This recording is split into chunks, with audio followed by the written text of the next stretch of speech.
This is the continuing story of Peyton Place.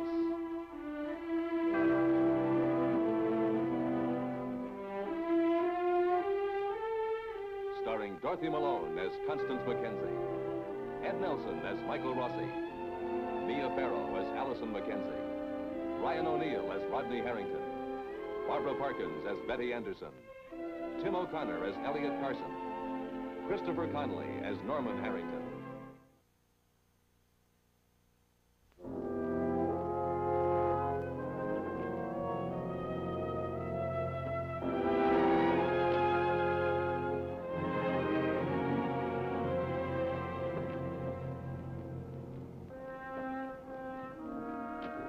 Stephen Cord has brought Richard Jensen across the country for a meeting with Stella Chernak.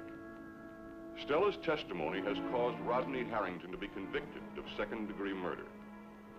Stephen hopes that a confrontation with her past betrayals will force Stella to admit her current one, perjury.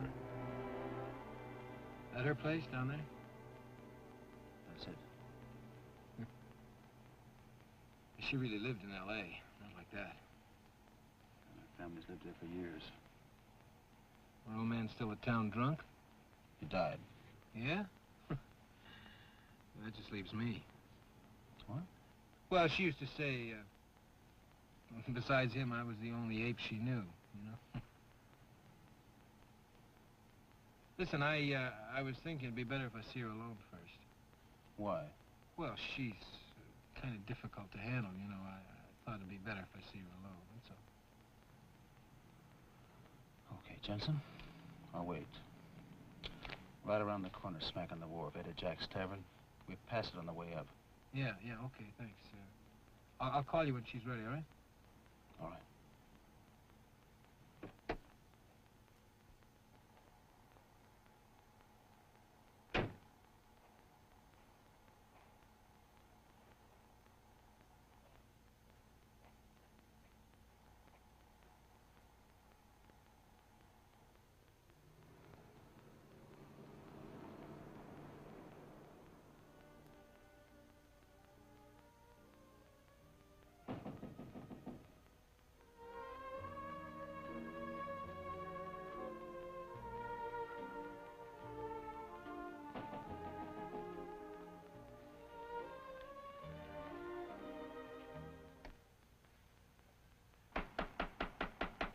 A minute.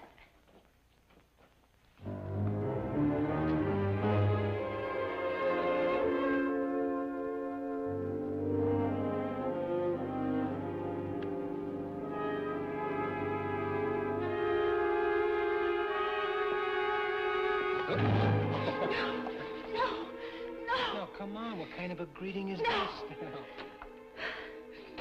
How long did you think it would be? How did you find me? Well, I live right, Stella. How did you find me? You knew I'd find you someday. Well, now it's happened. You don't have to worry about it anymore. This was Stephen Cord's idea, wasn't it? What's the difference, Stella? He found you and brought you here. Well, he paid for my ticket. He wasted his money. I'm not going to change my story no matter what you do, no matter what you tell the police. Do you think I care about Stephen Cord? Hmm? Do you think I came all this way just to help some kid I don't even know? Well, that kid can go to jail for 80 years as far as I'm concerned. No. You can forget about that, Stella. I got other plans.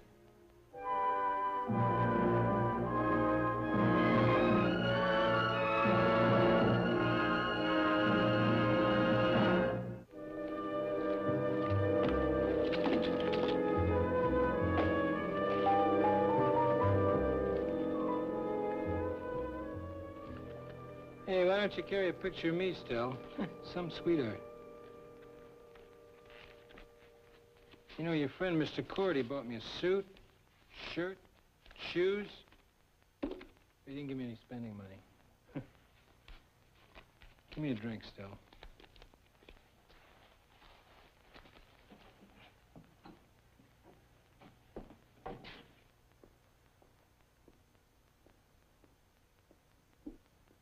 bet you missed me, right?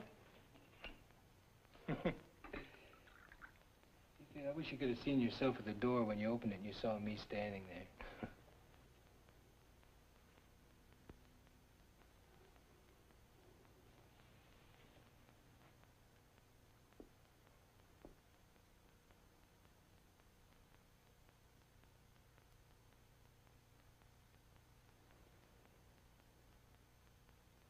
What do you want? 2 years. I'm sorry. Plus interest. Dick, please believe me, I really am. You knew what I'm I was sorry. doing, didn't you, huh? You knew what I was doing. I was copying your big deal notes on your big deal research program. You knew that, didn't you? And you knew I was selling them, I mean, because a shipping clerk like me having all that dough, you knew, didn't you? But you kept yourself clean, didn't you? You blow the whistle on me, and I get sent up for 2 years. And you're the innocent victim. Nothing happens to you. Why'd you do it, Stella? Now, come on, tell me. Come on. Tell me why you did it, Stella. Because of Carol? Yeah. You found out about Carol and me, right? Right? Yes. I don't even remember what she looks like. I do. If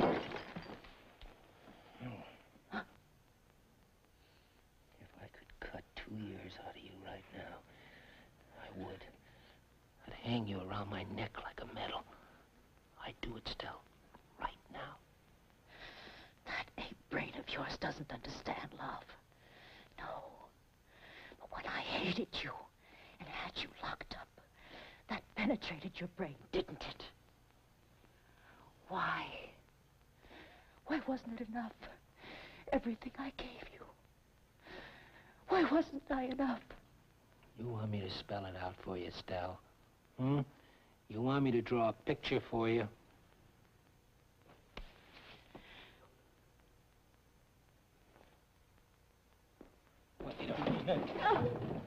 What do you want?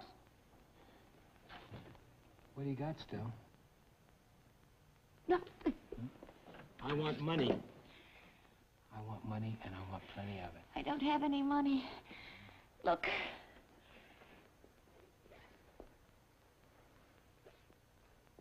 Look at my savings book. I have a fast $100 in the savings account.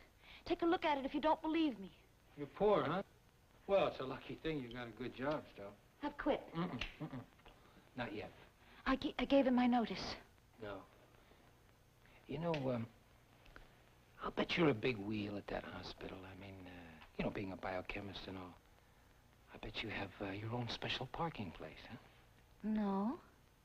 I bet you even have some keys to hospital rooms. No. I'll bet you have a key to the room where they keep the morphine, and the yellow jackets, and the red devils, and all the rest of the happy pills, huh? You know what you're gonna do? You're gonna steal them for me. 2 years worth. You're gonna take 2 years worth from me, Stell. That's what you're gonna do for me. You're out of your mind. Are you gonna do it? I won't. Oh, yes, you will. And you're gonna get away with it because you get away with things like that. I mean, what's the difference? You've worn out your welcome in this town. I mean, you were getting ready to show off anyway, weren't you? I won't do it. You're gonna do it, Stell.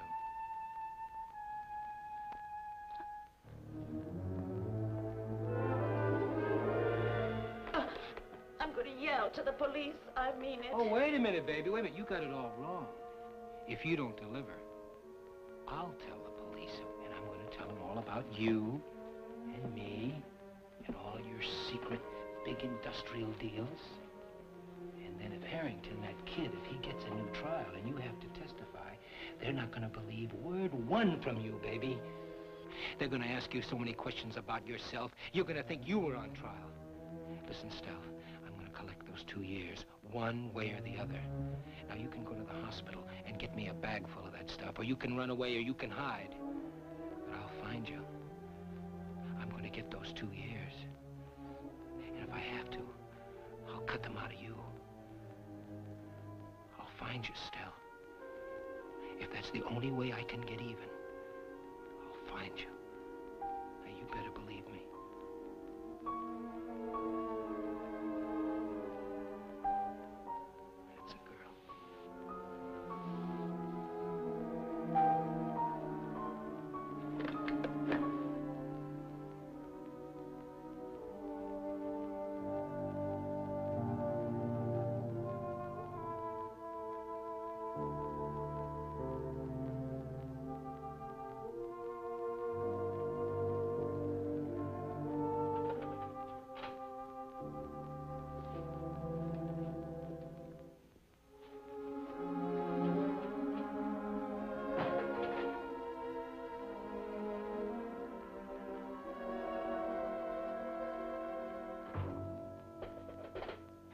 wasn't expecting you.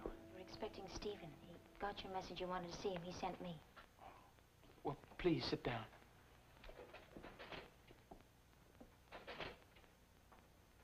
Rod, Look, please.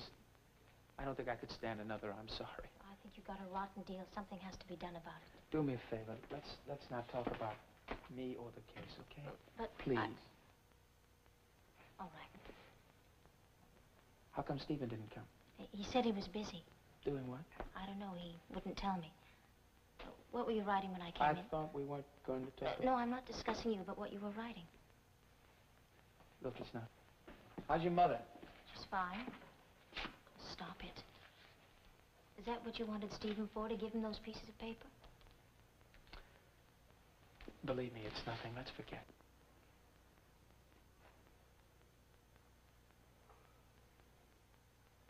They're instructions for what to do when I leave. Do you mean like a will? I leave my green socks to Norman and my ping pong rackets to the kid next door? Let's just call it putting my house in order. Rod, there'll be an appeal. You'll get another chance. Oh, stop kidding yourself, Betty. I have. Won't listen to this. I tried. I tried to play it their way. I wore a dark suit and tie. I did everything Stephen told me to do when it was a fake. And then when I took that stand and Fowler asked me that question, I couldn't play act anymore. Can you honestly say that Joe Chernock's death was an accident? At that moment, I had to face myself. I still don't know the answer. You know, there's something in all of us that makes us want to kill our enemies, in all of us. I hesitated, then I lost. Rod, stop doing this to yourself. Joe's death was an accident.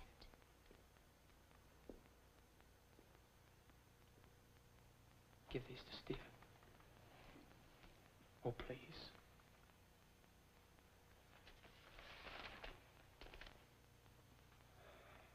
Time. Suddenly, all I think about is time. All the things I should have done and didn't do. All the things I want to do and won't. Now stop it. Don't you dare give up and die. You've got to fight. You'll never stop, will you? Hey, what about you? What about Betty Anderson? You know, time is passing you by, too. Why are you wasting your life spoon-feeding a dying old man like my grandfather? What would you like me to do? Stop waiting for life to come to you and go out and get some of the good things for yourself. Now, you picked a loser with me. Go with the winner this time. Marry Stephen.